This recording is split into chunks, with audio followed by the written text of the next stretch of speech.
Welcome to Barbara's Bulletin. I'm your host, Barbara. We're glad you're joining us today for a comprehensive look at the latest developments from around the world.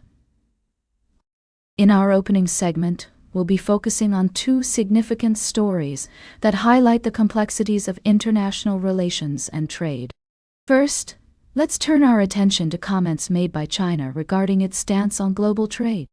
According to reports, China has expressed its desire to strengthen economic ties with other nations, emphasizing the importance of open and fair trade practices.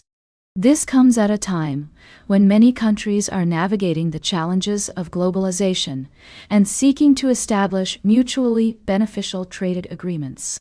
In a related development, Italian Prime Minister Giorgia Meloni is set to visit Washington, where she will meet with U.S. President Donald Trump to discuss trade relations between the EU and the United States. Meloni has been a vocal advocate for reducing tariffs and promoting free trade, and her meeting with Trump is seen as an opportunity to advance these goals.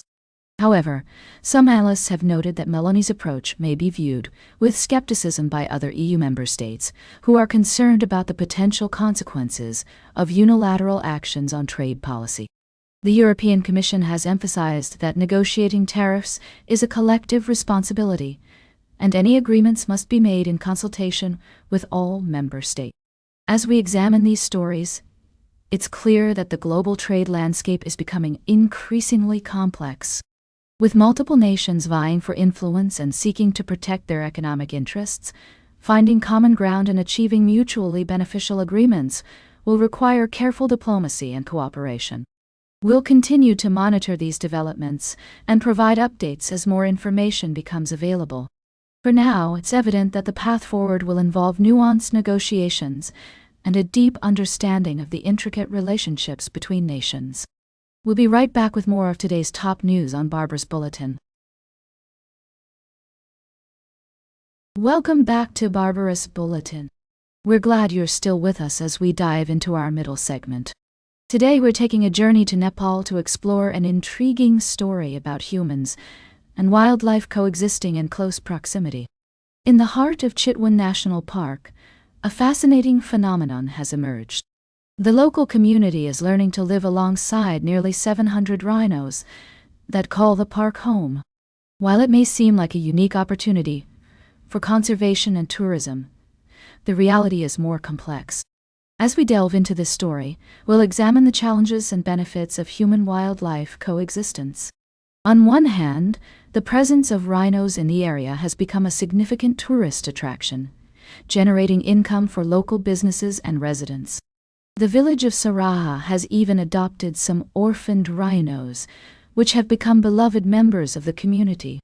However, this close proximity also comes with risks. There have been instances of rhinos attacking humans, resulting in injuries and fatalities. It's essential to acknowledge that the impact of human-wildlife conflict disproportionately affects poorer indigenous communities who rely on the park's resources for their livelihood. While many locals appreciate the economic benefits of rhino conservation, they also face significant challenges, including crop damage and limited compensation for losses. As we consider this story, it's crucial to recognize the need for balanced solutions that prioritize both human well-being and wildlife conservation. By supporting sustainable tourism practices and providing adequate compensation for those affected by human-wildlife conflict, we can work towards a more harmonious coexistence between humans and animals. As we continue to explore this complex issue, we're reminded that finding solutions will require collaboration, empathy, and a deep understanding of the intricate relationships between humans, wildlife, and their environments. We'll be keeping a close eye on this story and its developments, and we encourage you to join us in promoting responsible conservation practices. Stay tuned for our final story of the day, right here on Barbara's Bulletin. Welcome back to Barbara's Bulletin. I'm your host, Barbara. As we wrap up today's show, we're taking a closer look at the latest developments in international diplomacy. Chinese President Xi Jinping has been making waves on his tour of Southeast Asia, meeting with leaders in Vietnam and Malaysia amidst rising tensions with the U.S. over trade tariffs. According to reports from Bloomberg, Deutsche Welle, and other reputable sources, President Xi's visit to Malaysia was marked by a colorful ceremony at the Astana Palace, where he met with King Sultan Ibrahim and Prime Minister Anwar Ibrahim.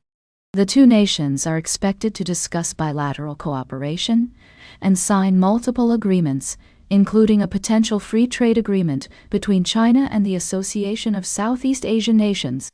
Now it's worth noting that China's territorial claims in the South China Sea have been a point of contention with both Vietnam and Malaysia. However, as Suu Kyi promised during his meeting with Malaysian Prime Minister Anwar Ibrahim, China aims to be a collaborative partner and stand alongside its Southeast Asian neighbors in the face of global economic shocks. As we analyze this development, it's essential to consider the broader context of US-China trade relations. The Trump administration's sweeping tariffs have had far-reaching implications for the global economy, and countries like Malaysia are seeking to navigate these challenges while maintaining their economic sovereignty. In his remarks, Prime Minister Anwar Ibrahim issued a thinly veiled criticism of the U.S. under President Donald Trump, stating that market access is being weaponized and calling for steadiness, reliability, and a common purpose in international trade. It's clear that Malaysia sees China as a key partner in promoting regional stability and cooperation. As we conclude today's segment, it's crucial to recognize that the complexities of international diplomacy require a nuanced understanding of multiple perspectives. While some may view China's growing influence in Southeast Asia with skepticism, others see it as an opportunity for economic growth and cooperation. That's all for today's Barbara's Bulletin. Remember to like, share, and subscribe. And until next time, stay engaged.